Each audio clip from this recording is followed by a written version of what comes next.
Hey everyone, welcome back. Welcome to lesson 3 in unit 10. Today's topic is pH scale and indicators. And so for the past 3 videos, you've been looking at this cover slide. And so you may have been thinking, well, what does this mean? And so this is a type of indicator, and depending on what the color is, it tells you something about the pH. So let's go ahead and learn more about what that is. So just remember, recap from last video, talked about the Bronsted-Lowry theory in more detail, and the conjugate acid-base pairs. Again, today we'll talk about the pH scale and indicators.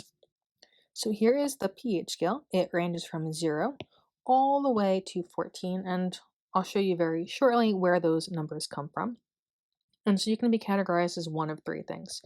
You could be acidic, which means you have a pH less than 7.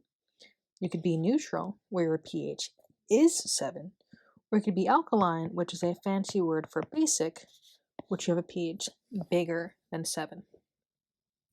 And so when we're talking about pH, pH actually stands for potential hydrogen. So we're measuring the hydrogen ion concentration, the amount of H+. Remember, when acids and bases are in an aqueous solution, they kind of dissociate into those ions, and you're able to kind of physically measure the amount of H+ in it. And so pH is the negative log of the concentration, but there's an easier way to do this, and I'll show you that on the next slide or so. So again, like we covered before, acidic solutions have a pH lower than 7, neutral solutions are 7, and basic solutions are bigger than 7. So think you're a 10, maybe on the pH scale because you're a basic. Gotta love these acid-base means. There's a bunch. So here's the little shortcut I'm going to show you. So if you have a H+ concentration of 1.0 times 10 to the negative 4, you could take this and plug it into the negative log equation, 1.0 times 10 to the negative 4. If you don't believe me, go ahead and try it. You'll get 4. But the shortcut is that the exponent actually gives you the pH.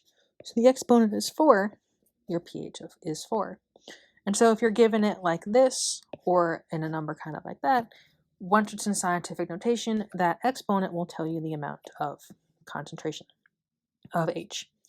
And so if you have a pH of 3, again, you have that negative exponent, which is 3.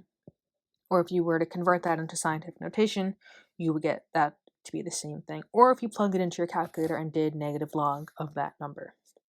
Now, with this, pH is decreased. When it's decreased by 1 unit, the hydrogen ion concentration increases by a factor of 10.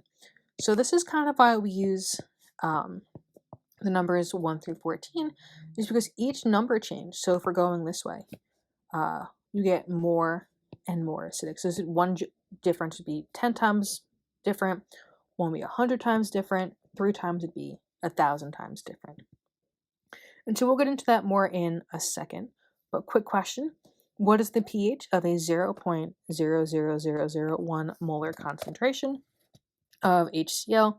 And so if you were to put this in scientific notation, 1, 2, 3, 4, 5, negative 5. Again, you could take the negative log of that, but remember that exponent means it is 5. So there you go. Okay, another quick question. An acidic solution can have a pH of, hopefully you said, oops, not that. Hopefully you said 3. 7 is going to be neutral. 10 is basic. 14 is basic. Remember, anything smaller than 7 is acidic. Okay, so again, with our pH scale, it measures how acidic or basic something is, going from 0 to 14. Now again, neutral is 7, meaning the amount of H plus equals the amount of OH minus. And so we might have touched on this a little bit before, but this is kind of where it is. If you are lower than 7 or you are more acidic, remember you have more H plus. So the H plus outweighs the OH minus.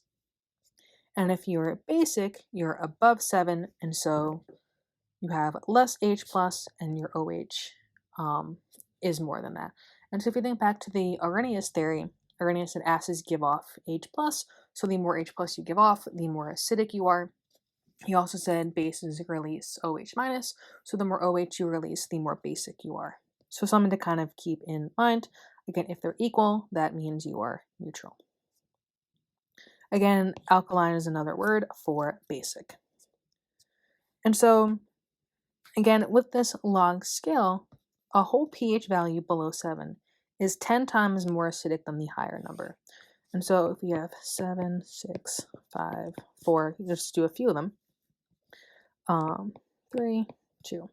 So a pH of 4, if we went from 5 to 4, that's 1 pH jump, but 4 is 10 times more acidic than a pH of 5. If we start from 6, that's 2 jumps. 4 is 100 times more acidic. And so again, this is why we use the log scale, because nobody wants to be dealing with a scale that's going from 1 to like a bajillion. And so even though the pH difference is 1, it's on a tenfold kind of scale. So if we were going from 1 to 4, how many times more acidic is a pH of 4 than 7? And so you should say 4 is 1,000 times more acidic, again, because of those 3 jumps. Now, it works very similarly, but the opposite way. If we're going to look at the basic side, anything above 7, 1 step above 7 is 10 times more basic, 2 steps is 100. Again, same thing. So we have 7, 8, 9, 10, 11. Let's do that. A pH of 10, to go from 9 to 10, you were 10 times more basic. So 10 is 10 times more basic than 9. If you go from 8 to 10, 10 is, again, 100 times more basic than a pH of 8. So as you move towards the right, you become more basic. If you move towards the left, you become more acidic. Okay, another quick question here. Aqueous solution has a hydrogen ion concentration of 1.0 times 10 to the negative 8 moles per liter and has a pH of blank. And so again, you can do the negative log of that number, but shortcut 8, so we have a pH of 8. Again, 8 is bigger than 7, which means it is basic. Okay, so here are some everyday items on a pH scale. So you might know some of these things. And again, each jump is that 10 times either more acidic or more basic than the previous number. And one thing that kind of would always interest me is soda. Soda is super acidic and is about, has a pH about 2.5, 3-ish. Stomach acid has a pH of about 1.5. And so even though there's that 1 pH number different, stomach acid is 10 times more acidic, but still things to kind of consider next time you have soda. Okay, something we're not going to spend very much time on is something called POH, which is the potential OH. It's the exact opposite of pH. And so in reagents chem, you're never really going to see this, but it exists. And so one kind of thing to keep in mind is that both pH, when you add that with POH, gives you 14. And so they have this kind of inverse relationship. So if you have a high pH, you have a low POH. If you have a low pH, you have a high POH. So just something that exists. We're not going to spend much time on that. Now, indicators is all on table M. And so indicators, again, depending on the color, tells you something about the pH. And so the way this works, we'll go through all these examples very, very, very quickly. But you have some numbers and some colors. So the first number and lower is the first color. The second number and higher is the second color. And so when we go through all of these, so for example, methyl orange, if you're 3.2 or lower, you're red. If you're 4.4 or higher, you're yellow. And if you're in that kind of in between these two numbers, you're that in between kind of orangey color. Phenolphthalein is something used a lot in titrations, which we'll get into a little bit next. Not necessarily the video after that, I believe. Anyway, 8.2 and lower, you are colorless. 10 and higher, you are pink. And so again, you have those different color changes. Litmus paper. Blue paper turns red when it's in an acidic solution. Red paper turns blue if it's in a basic solution. There are other types of pH paper, kind of like on the cover slide. That's more of a universal indicator. And depending on the color, you can match it up to the container and it will tell you what it is. And hey, litmus paper, why are you so blue? Here's some basic humor. Ha ha. Ha ha ha. Okay, next, if we have brome crescel green, 3.8 and lower, you're yellow. 5.4 and higher, you're blue. Again, that greenish color in between. Thymol blue, 8.0 and lower, you're yellow. 9.6 and higher, you're blue. So again, things to consider. Now, the problem with using just one indicator, like again, let's say we're looking at thymol blue. If you get something that's yellow, it could be any one of these pHs, and that's a really big range. It's like most of the pH scale. So how are you supposed to know what your actual pH is? Like, okay, I know it's yellow. Well, that doesn't help you that much. And so that's why we need to use more than one indicator. And so I like to use kind of like a number line method. And so here we have our number line. Brome crescel green, it says it turns blue. That means the pH is 5.4 or higher. Again, that information comes straight from the reference table.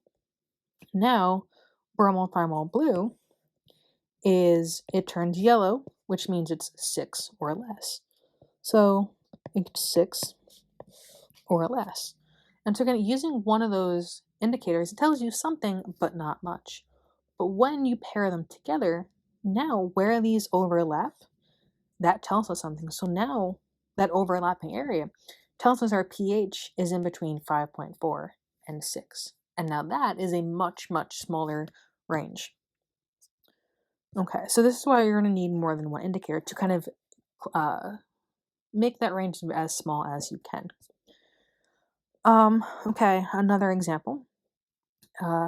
So let's do our number line again. I wanted to not do that. Let's do it black. Okay, so thymol blue turns yellow, which means it's 8 or less. Bromothymol blue is blue, so that means it's 7.6 or more. So again, this overlapping area means our pH is between 7.6 and 8. So that's kind of why you need more than one. And so here is a quick summary. Again, only thing that is super, super important is this top one.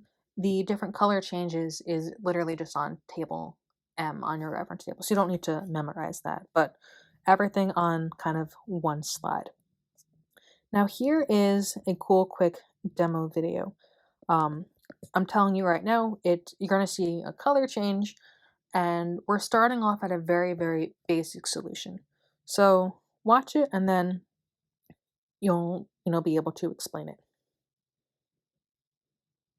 So what it's being added is dry ice, so carbon dioxide. And when it's mixing with that solution, it forms carbonic acid. So the more of that dry ice that gets broken down, the more carbon dioxide is being formed.